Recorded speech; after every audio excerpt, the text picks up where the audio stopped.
नमस्कार दोस्तों। जस्टिस वर्मा के घर आग लग गई सरकारी बंगले में। वो घर पे नहीं थे, एमपी गए हुए थे वाइफ के साथ। बाद में इंडिगो फ्लाइट से वापस आए। आग आउट हाउस में एक अबेंडन कमरे में लगी थी। कहते हैं शॉर्ट सर्किट से। होली वाले दिन कमरे में जंक मटेरियल के अलावा ह्यूज कैश पड़ा था। 50 करोड़ की फिगर बाद में स्पेकुलेट की जा रही है। अलग अलग अमाउंट सुनने में आ रही हैं। कोई काउंटिंग तो हुई नहीं थी क्योंकि आग नोटों में ही लगी थी। बुरी तरह से इंडियन करेंसी जली हुई हालत में मिली भी नहीं, सिर्फ वीडियो ही सरफेस हुई बाद में। जस्टिस वर्मा ने तो डिनाई ही कर दिया कि ऐसी कोई करेंसी थी। यह केस बिल्कुल जलेबी की तरह सीधा लग रहा है। वैसे बड़ी अजीब सी बात है कि 50 करोड़ घर में होते हुए जज साहब 100-200 रुपए का ताला लगा करके कहीं घूमने चले गए और इस आउट हाउस का एक्सेस क्लास 3 और क्लास 4 एम्प्लॉयज़ को भी था। अब इस पूरे टॉपिक और एपिसोड पर क्या चुप बैठ जाएं या फिर कुछ एक्सप्रेस करना चाहिए? See as a lawyer I have occasions to appear before justice Varma on few occasions virtually as well as physically too. Varma VARMA लिखते हैं। पहले मैं समझा था कि शायद कुछ स्पेलिंग मिस्टेक है। एज ए जज he is one of the finest and senior जज, having knowledge and understanding of law, soft spoken and आर्टिकुलेटिव mind, relief oriented.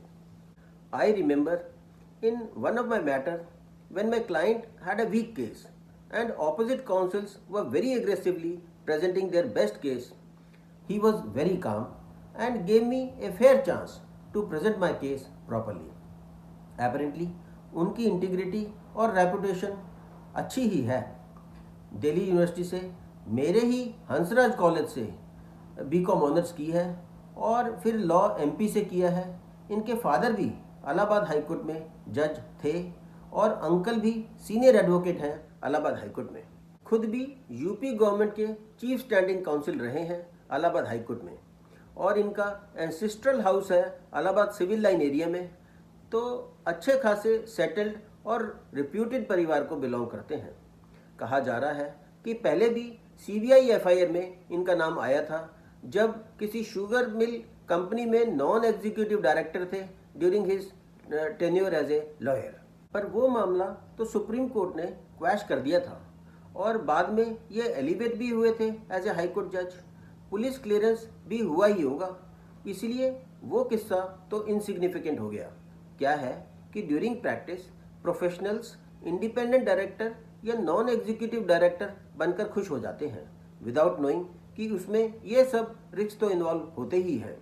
अभी मेरा एक पुराना चार्टर्ड अकाउंटेंट दोस्त भी इंडिपेंडेंट डायरेक्टर के NCLT पैनल में आकर खुश हो रहा था।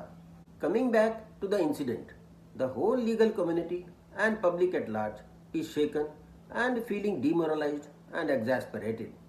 और उस दिन दिल्ली हाई कोर्ट में चीफ की कोर्ट में अरुण भारद्वाज सीनियर एडवोकेट ने एक्सप्रेस भी किया था, जस्टिस वर्मा भाई सेकंड मोस्ट सीनियर जज हैं दिल्ली हाई कोर्ट में, कोलिजियम में भी हैं, हैवी एंड ग्रेट रिस्पॉन्सिबिलिटी। पर क्या है कि मैं इनकी कुंडली को बिना देखे ही बता सकता हूँ कि इनका सन एफ्लिक्टेड राशि में चला गया है या कोई मेलेफिक प्लैनेट एस्पेक्ट कर रहा है। अब लीगल सर्कल में भी यही बात चल रही है कि इतनी बड़ी रिश्वत इम्प्रोबेबल लग रही है और ऐसा नहीं है कि जिस सोसाइटी से जज साहब बिलोंग करते हैं कि उनको कैश हैंडल नहीं करना आता होगा। कॉन्शियस पोजेशन तो लग भी नहीं रहा, पर कैश की वीडियो तो सुप्रीम कोर्ट ने रिलीज कर दी है और मैटर इन्वेस्टिगेशन में है, तो कुछ कहना या कमेंट करना ठीक ना होगा। CGI ने इन हाउस इंक्वायरी कमेटी बैठाई है, chief justice Himachal high court, chief justice Punjab and Haryana high court और जस्टिस कर्नाटका हाई कोर्ट, 3 लोगों की। Let us wait and see, fingers crossed. अभी तो जितनी मुंह उतनी बातें। इनका जुडिशियल वर्क तो विड्रॉ हो ही चुका है। ट्रांसफ़र की बात इलाहाबाद हाई कोर्ट में भी ख़त्म हो गई है। बार की ग्रीवेंस की इलाहाबाद हाई कोर्ट ट्रैश भी नहीं है, वो भी ठीक बात है। हो सकता है कि कोई प्रॉपर्टी बिकी हो कैश में, पर फिर कैश को ओपन में क्यों रखेंगे? और कैश में आग कैसे लग गई? हो सकता है कोई मिस्चीफ हो।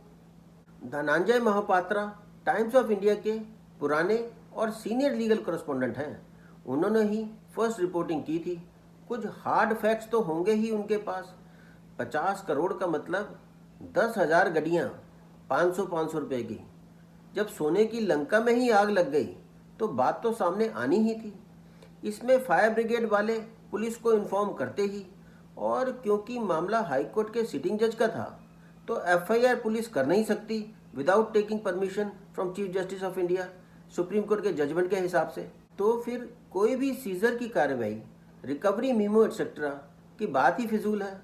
सारा मामला वीडियो समेत चीफ जस्टिस ऑफ इंडिया की नोटिस में ले आया गया है and supreme court is looking into the matter.